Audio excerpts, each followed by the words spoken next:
భారత అంతరిక్ష పరిశోధనా సంస్థ ఇస్రో గగనతలంలో ఘన కీర్తిని చాటింది. అంతరిక్ష ప్రయోగాల పరంపరలో మరో చరిత్రను సృష్టించింది. తిరుపతి జిల్లా శ్రీహరికోట నుంచి ఇస్రో ప్రయోగించిన పిఎస్ఎల్వి C-59 ప్రయోగం గ్రాండ్ సక్సెస్ అయింది.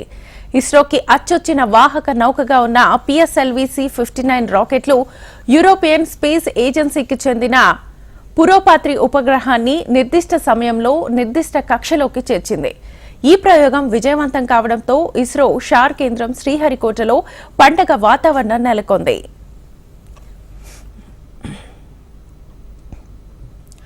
భారత అంతరిక్ష పరిశోధనా సంస్థ ఇస్రో ప్రతిష్టాత్మకంగా చేపట్టిన పిఎస్ఎల్వి C-59 ప్రయోగం విజయవంతమైంది. ఇస్రోకి అచ్చొచ్చిన వాహక నౌకగా ఉన్న పిఎస్ఎల్వి విశ్వ వినువీధుల్లో మరోసారి తన సత్తాను చాటింది.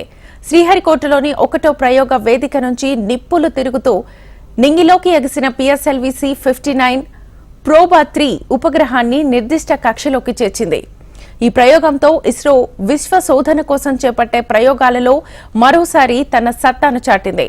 అగ్రదేశాలకే సాధ్యం కాని ఈ ప్రయోగాన్ని విజయవంతం చేసి భూగోళం నుంచి ఖగోళంలోకి ఎలాంటి రాకెట్నైనా పంపగలమని నిరూపించారు ఇస్రో శాస్త్రవేత్తలు.